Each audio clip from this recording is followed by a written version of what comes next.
sure that most of you are aware of what eChampions is. If you're not, please make sure that you ask myself or Jonathan or one of the members of Access about what's actually going on with eChampions. It's a very, very exciting ESF program, funded program that we have going on here at the center. Okay, so we're here to look at Google Analytics. My name is Bjorn LaRue. Most of you already know me. We're also here to talk about some of the features in Google Analytics, so kind of what we should be measuring and what we can actually do with Google Analytics. So there's more to it than just the basic setup and looking at it. We're actually going to look at some of the things that we should be doing in analytics if you do have an account already. Okay, key things to know about analytics for those of you that you have not signed up and are maybe not as confident in it is that it's free, so there's no payment to it. A lot of people kind of, well, I'm not too sure whether we should put it onto our website. It's going to cost us. It doesn't cost you anything. It's free.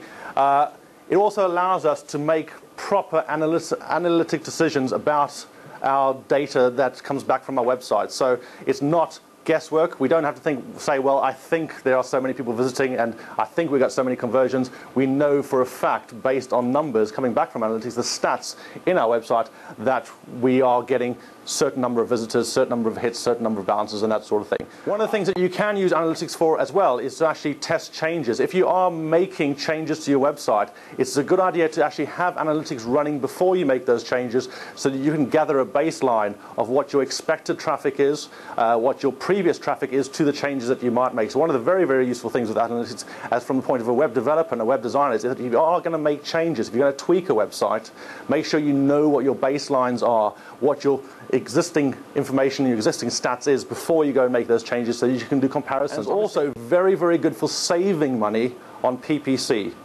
If you are frittering around playing with PPC, if you're playing with pay-per-click and you're paying money for keywords and competing for keywords, you can actually see what kind of conversions you're getting into the website, how long those people that are actually coming into the website from those paid clicks are spending on the website, and also what kind of things they're looking at on the website. So it's actually interesting to see what the bounce rates are, for example, for pay-per-click. Someone might be clicking on your links quite a lot, or one of your links or on your adverts quite a lot, but not actually going in and visiting the rest of the site. So some of the things I'm going to look at, I will very, very, very quickly go into how to set it up, because nearly all of you have set up Google Analytics before. What I'll do is I'll point out some key things that you need to make sure that you have done once you've set it up. I'll also just talk about how to share your data very, very quickly, once again, for those eChampions that are wanting to share their data with us so that we can run some reports and then compare you to other people and give you some information back as well. I'll show you how to filter traffic, internal traffic, quickly again, because it's one of those very easy things to do. All that sort of stuff is very easy. The more interesting stuff, though, is how to set up goals, how to set up funnels, how do we monetize those clicks as people actually come through onto the site. We'll look at the different types of metrics and how you should be responding to them. Okay, some of them you don't need to bother about. Sometimes you can get too much information from analytics. Sometimes you can get information that's not relevant to you, so you don't need to take account of all of it. Sometimes you want to basically filter it out. So how you should respond to certain types of stats, and then we'll also take a look at some extras, some extra bits, things like advanced segmentation. If we've got time, we'll look at things like advanced segmentation and how we go about making analytics a little bit more streamlined for us. If you've not got a Google Analytics account, you can go and register for an account at google.com/analytics. You don't have to have a Gmail account. A lot of people kind of assume, well, if I want to set up analytics, I have to have a Gmail account. You don't have to have a Gmail or Google Mail account. You can set up Google Analytics on any domain or any email address you like. And then once you have registered with it, you'll have an analytics account associated with your email address, and once you get into that, you can start setting it up. The first thing that you need to make sure that you do to actually get analytics working is copy a piece of code that comes from the tracking section on the analytics website. There's a tracking section that gives you the ability to copy a piece of code that needs to go onto every page that you want to measure on the website. Now that's important. A lot of people assume that when I copy this code onto my website, it's only onto the home page. If you copy it only onto the home page, you're only tracking metrics or only tracking stats for the home page. So I usually build it into my footers. I usually generate my footers dynamically using PHP, and I usually insert it as part of my footers onto all the pages that I want to track. Pages that you don't want to track, you don't want stats from. So things like your backend, your admin sections and that sort of stuff, you might not want to track that information, so don't put that code on there. It's JavaScript code. You can, if you have taken the standard tracking code, you will get literally all of the tracking switched on. You can go and customize the tracking as well through the advanced tab. So there is different code for the more advanced code, the more advanced tracking modules, tracking code modules as well. So if you, for example, you don't want to track e-commerce sites, or if you don't want to track PHP pages, you don't want to track certain types of content, you can go into advanced and filter out what type of content you want to have tracked in the tracking code. But for most of us, the standard tracking code is okay. That code you copy from the Google website and you paste it onto the pages that you want to track.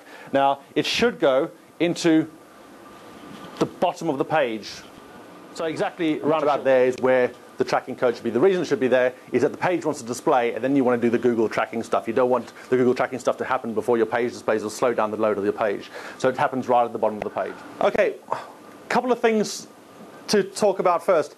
If you are an eChampion and you do want to share your data with us, it is possible. It is possible for you to give daughter the ability to see your analytics stats, so that she can then put you in as part of the metrics that they're doing as part of the eChampions studies. If you want to do that, once you log into Google Analytics, and you're welcome to do this, you're welcome to follow along in your own Google Analytics account. When you log in into Google Analytics, you will see at the bottom a user manager section. And in the user manager section, it should say, when you first set up Google Analytics, number of users 1. That should be your email address, your account that you've got associated with Google Analytics. You can then go in and click on User Manager, and from there, you're able to actually share by adding a user to your User Manager. So you can decide who is able to see your Google Analytics stats. The third stage, once you've added a user, put the email address in, choose what you want them to be able to do with your stats, whether just want them to view it or whether you want them to be able to administer it, and then you just choose the websites that you want them to be able to access, press on Add, and that will add them as a user that's able to either see or administer those websites in your Google Analytics. Next, and probably the most important thing, it's one of the things I do first, actually, when it comes to me personally setting up Google Analytics, is actually make sure that you filter out any traffic that you might regularly have to your website that you don't want to have counted as part of the stats. So quite often, for example, we visit the Access Center website as members of staff to log in to the back-end section, the admin section of the website. We might want to just get somebody a price, go to the website, get the latest dates, get the latest prices. We don't want to count that traffic. So it is possible for us to filter out certain traffic sources. So for example, what we've done here is we've filtered out the college's IP address. Anytime the college's machines access the internet, they do it via the college's external IP address. We've found that IP address and we've put it into our Google Analytics so it doesn't count any hits that come from that IP address. So anyone sitting in the office who's viewing that, viewing our website doesn't come in as part of the stats that we get in Google Analytics. Now you might want to do this for your office address, or you might want to do it from your home address if you're working from home. Find out what your home IP address is. Does everyone know how to do that? Yeah. How do you do that? Okay, there's a couple of ways you can do it. The hard way is to go into your router, find out what IP address has been assigned to you via your ISP. No, you don't want to do that. If you go into Google, you can actually do a search for what is my IP. There's actually a website called What is my IP, and if you just click on that, we should all get the same number here because we're all going out through the same address. My IP address for here, our IP address should be 86.21.13.44. Should be 4 digits, 4 numbers between 0 and 255. So you write down the IP address, and once we know what the IP address is, we go into the edit section on your website. So for example, the eChampions website, I click on edit. I would go into the add filter button. There's an add filter button in the edit section, the settings. Click on add filter, and what we can do then from the window that pops up is go in and say, well, I want to add a new filter. I can say what I want to call the filter. So I might call the filter from here Castle College filter. So I'm filtering out Castle College. So it's important that you do that. And once again, any trouble doing that at all, and if you're not sure, if you're not confident you've set it up correctly, just ask myself, ask daughter how to do it, and we'll make sure you've got it set up correctly.